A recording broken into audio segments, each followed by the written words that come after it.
That summer night in Savannah's humid air is etched into my memory, clearer than the Spanish moss hanging from those old oaks.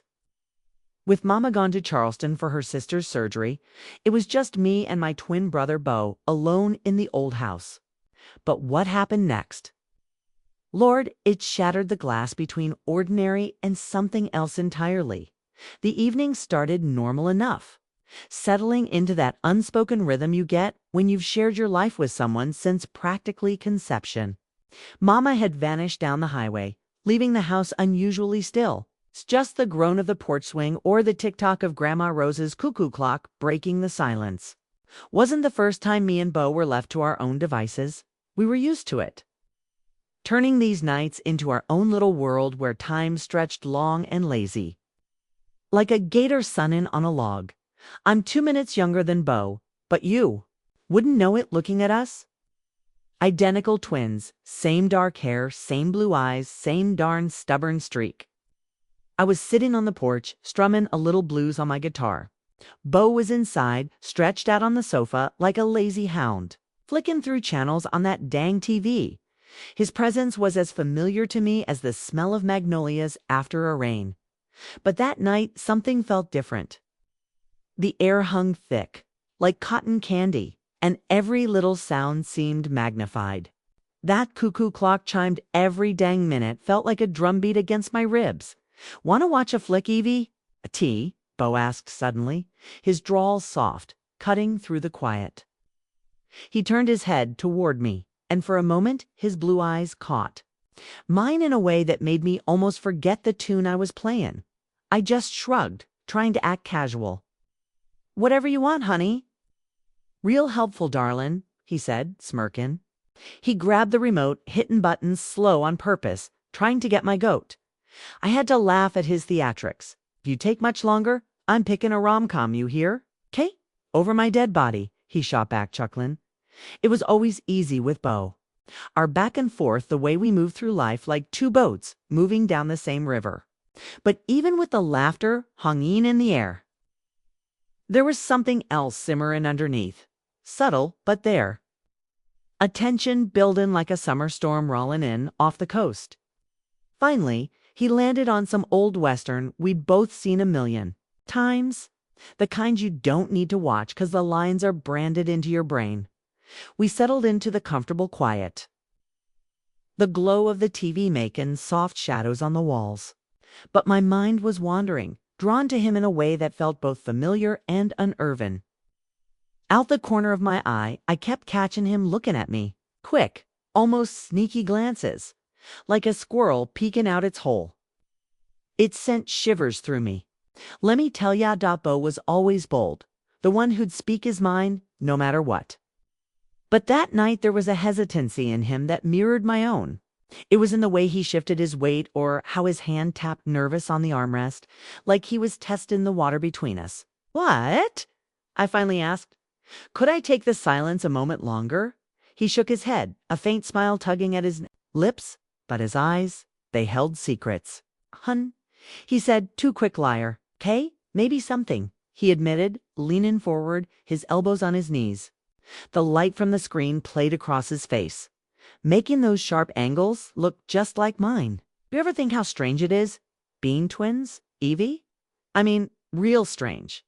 Folks think we're the same person, right? Same face, same ... Well, nearly. Same everything. But we ain't, not really." I finished for him, his words stirring up something inside me. Beau and me, we'd always been seen as a pair, interchangeable in most folks' eyes. T was right. We weren't the same. Beau was the wild one, the one who chased after life like a runaway horse. I was more cautious, content to watch from the sidelines. Still, in moments like that, when he dropped his guard, I saw parts of him that felt closer to my own heart. A quiet vulnerability he kept hid from the world. My thoughts got all tangled, pulling me in different directions. Was it just curiosity, fear, or something deeper? His eyes stayed locked on mine, daring me to answer questions I didn't dare to even whisper. "I guess it's just easier for people to lump us together," I said.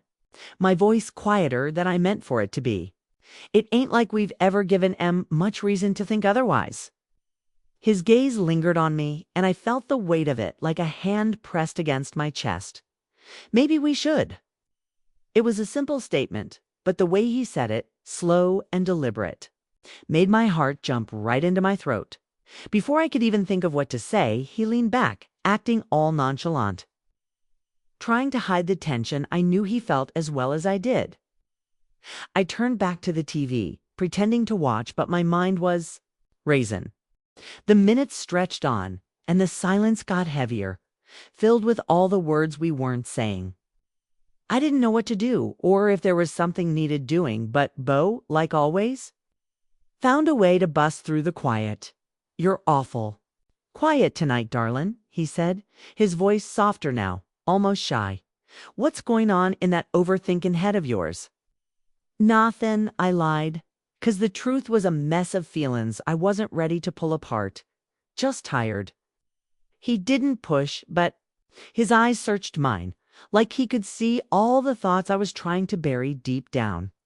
For a second, I thought he was going to call me on it. Instead, he shifted closer. His knee brushed against mine in a way that felt deliberate. The contact sent a jolt through me, and I fought to keep my face from giving me away. "Sure, it's nothin'," he asked, his tone lighter now. Teasin', but with an edge to it that made my pulse beat faster. I forced a smile, shrugged in. "Yeah, sure, it's that tension. It hung between us, almost solid. A silent current neither of us would name. But it was there, undeniable in the way his gaze lingered, and how the air seemed charged with something we couldn't ignore. As the night stretched on, the space between us shrunk a little more. Bo's laugh filled the room, pulling me back into that comfortable rhythm, but underneath, that unspoken tension stayed put. Hanging in the air like humidity, I realized, right then and there, that it wasn't just another night. Something was shifting between us, and there was no going back to how it was before. Bo, he was always the loud one, the one who could fill any silence with a joke or a tall tale. But that night, his usual bravado was quieter, replaced by something I couldn't quite put my finger on. I felt it every time our knees touched, when his eyes held mine for too long. It wasn't an uncomfortable kind of tension. It was something else. Something that made my insides flutter like a hummingbird's wings. "You ever think about what it'd be like if we weren't twins?" he asked all of a sudden, pulling me right out of my thoughts. I blinked at him, taken aback by the question. "What do you mean, honey?" He shrugged, leaning back against the sofa. "I didn't know. If we weren't, maybe things would feel different." It was a strange thing to say, but it hung in the air between us, heavy and unsaid. I wanted to ask him what he meant, but I was nervous, like he wasn't sure of the answer himself. "I guess it's hard to imagine," I said, finally. "We've always been us." "Yeah," he murmured, his eyes flicking to mine for a second before looking away. "Always." That one word felt real heavy, and I didn't have a clue how to unpack it. Then he stood from the sofa. "Want something to drink? I'm gonna go get a Coke." "Sure," I said, my voice coming out quieter than I'd meant. I watched him walk into the kitchen, my mind spinning like a top, as I tried to make sense of what the heck was going on. Bo, my other half, the one person who knew me better than anyone. But that night, it felt like we were standing on the edge of something new, something that neither of us understood. He came back, handed me a Coke, his fingers brushed against mine for a beat too long. He sat closer this time, his thigh pressing against mine as he leaned back into the sofa. Seemed a little thing, but it sent a jolt through me I couldn't ignore. "You ever wonder why we don't talk about real stuff, Evie?" he asked, his voice low and thoughtful. I frowned. "What do you mean? Like, we're close, right?" Closer than most folks, but there's still things we don't talk about." "Everybody's got things they don't talk about," I said. But the words felt empty as they came out. He turned to me, his eyes searching mine with an intensity that made me feel like I was standing out in my skivvies. "But we ain't everybody, darlin'. We're us." His words stirred up something deep inside me, and I felt my breath catch. He wasn't wrong. We weren't like most folks. We'd always been closer, understanding each other in ways that nobody else could. But still, there were things we avoided, topics we didn't dare to speak out loud. I guess.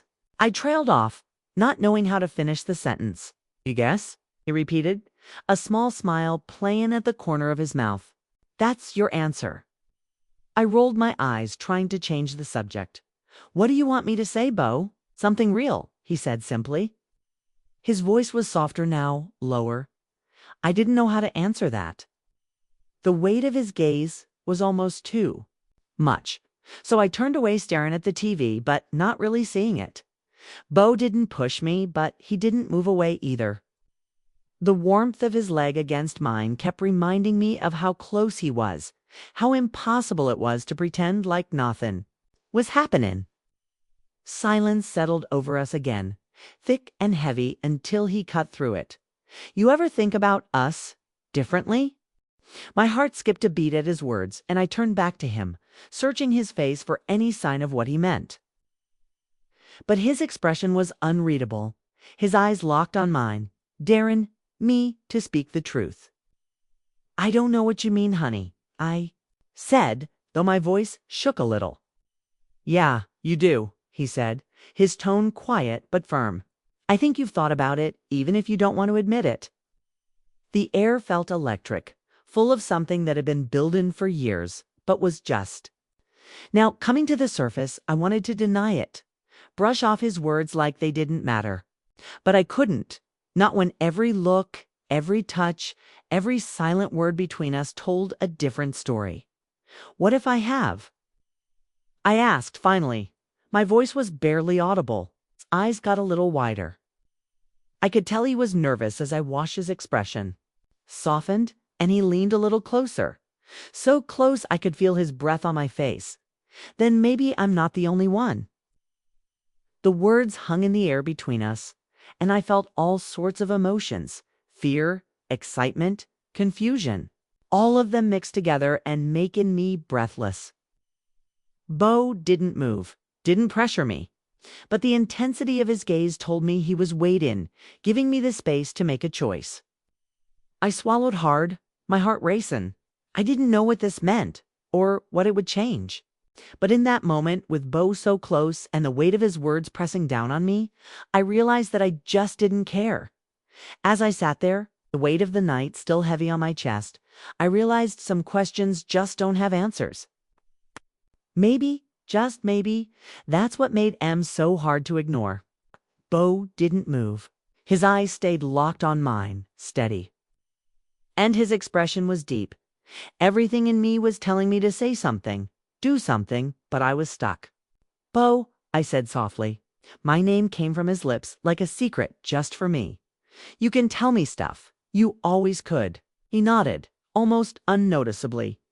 I know, it's a lot. A lot? Don't mean it's awful, he replied, leaning back, a bit but holding my stare. It just means it's worth working out. The way he looked at me, steady and strong, made my heart pound. I knew something big was coming, and I was right. Without thinking, I'd moved closer to him, our knees touching, but not by accident. Bo didn't move away. He just tilted his head a little, his eyes searching mine for any sign of me turning back. What are we doing, Bo? I asked, my voice barely a whisper. I didn't know, he admitted, the corners of his lips twitching into a little smile. But it don't feel wrong, does it? I wanted to say we should stop, that we shouldn't cross this line. But the truth was right there in my chest. It didn't feel wrong. It felt like everything had been building up to that point. No, I said, Dot. That was all he needed. Bo moved first, closing the gap till I could feel his breath on my skin. My heart hammered in my chest, my thoughts were all mixed up. But when his lips met mine, everything went away. The kiss was gentle, like we were both learning the rules of some new place. His hand reached my face. I couldn't think, so I kissed him back. It wasn't awkward or weird like I thought it'd be. It felt real, like this was where we were always meant to be. Bo's touch became more sure, his lips pressed against mine harder. He pulled me closer with his other hand. I just sighed. Then he smiled against my lips. He seemed so sure, and his smile made me feel like I could feel everything. We pulled apart, both of us, breath in hard, with our heads still in the clouds. "You okay?" he asked, his voice deep. I nodded, still just catching up. "Yeah, I think so." Chuckled, "Do you think?" "I don't know what to think, honey, but I don't hate it." "Good," he said. I looked up, he was smiling. "'Cause I don't either." I didn't know what to say to that, so I just fell quiet and tried to figure out what it all meant. Bo was just the best, and he got what was going on in my head real fast. I didn't have to say anything. We mostly stopped talking after that. We both knew there was something still to come. Bo put his arm around me, and I leaned in, feeling safe. Right now, I didn't think I wanted to be anywhere else. "Do you think this changes anything?" I asked, my voice low. Bo looked at me, and his expression tightened a little. "Does it need to?" I stopped a little, I guess. Maybe it already has. Bo watched me think for a little, then reached up and moved my hair out of my face. "Maybe that's not so bad." He said it softly, like he was trying to reassure me. I still wasn't sure what to think, if someone was to find out. "Nobody needs to, Evie. This is for us. Don't worry about anyone else." We sat for a little while more, not saying nothing, then decided to head up. The night was still pulling at us, and there were questions left hanging in the air. But we were tired, so we went to sleep. "You think this is okay?" I asked him. Bo turned and smiled at me. "I know it is." He fell asleep just like that, leaving me to think about what was to come. The morning sun broke through the curtains. I woke, not sure what to expect, but the sight of Bo still next to me made me relax. Then I could feel all the stuff from the night before, the stuff hanging over me. I looked at Bo for a bit. His face was so familiar and loved, I didn't know what to do. I stayed real still, watching him breathe. I wanted to get out of the bed, get away from the confusion. But I stayed, 'cause I knew if I left, I'd hurt him real bad. I just didn't know what to do. Then Bo shifted a little and looked at me. His eyes were soft with sleep, and he didn't say nothing, just held my gaze. "Mornin'," he said. "Mornin'," I replied, real soft. We just looked at each other for what felt like a long time. Then he reached out and touched my face. "You okay, darlin'?" he asked. His voice was full of worry. "Yeah," I said. "Just thinking about stuff." He smiled at me. "It means we stopped pretending." He said it simple, like it wasn't a big deal, but it meant everything. "And then what?" I asked him. Bo reached out and pulled me closer. "Then we figure it out together." We just held each other for a long time. The day went by slow, and everything felt different. We didn't talk about it much, just did the morning chores. But then, later in the day, I got a message from Mama telling us she was coming home soon. It felt like all the world came back. And what we'd had wasn't something we could keep to ourselves. "They're going to be back in a few hours," I said. Bo looked up, and I just don't know what happens. Bo came over to me and took my hands. "Look, everything stays the same unless we want it to change." Here was Mackin's sense, but it still felt real heavy. "What if they find out? It'd be awful." "They won't," he said, real sure. "'Cause this is ours, right?" I knew he was right, but a lot of me was still nervous. As the day went on, we could hear the house starting to wake up. Then our folks arrived, laughing and bringing the world with them. It felt good, but it made the morning seem real far away. It was all real different. But as night came, the weight started to press on me. There was too much unsaid. Later on, I found Bo on the sofa. He was looking at the TV, but wasn't paying no mind. "Couldn't sleep?" I asked. Something like that. He was upset. I could feel it. I sat next to him and knew we couldn't stay quiet for much longer. Then he turned to me, his eyes full of worry. "Do you regret it?" he asked, real low. "Never." Then he smiled a little and took my hand. Me neither. So we just have to take it a step at a time. I nodded, and he pulled me into him. We sat there for a long time, cuddled up with Beau's arms holding me close. In the end, I knew that with him at my side, I could face anything. That was the night I truly understood our bond was more than a blood. It was something new that needed work. As I sat there, the weight of the night still pressing on my chest, I realized some questions don't have answers. And maybe, just maybe, that's what made them impossible to ignore.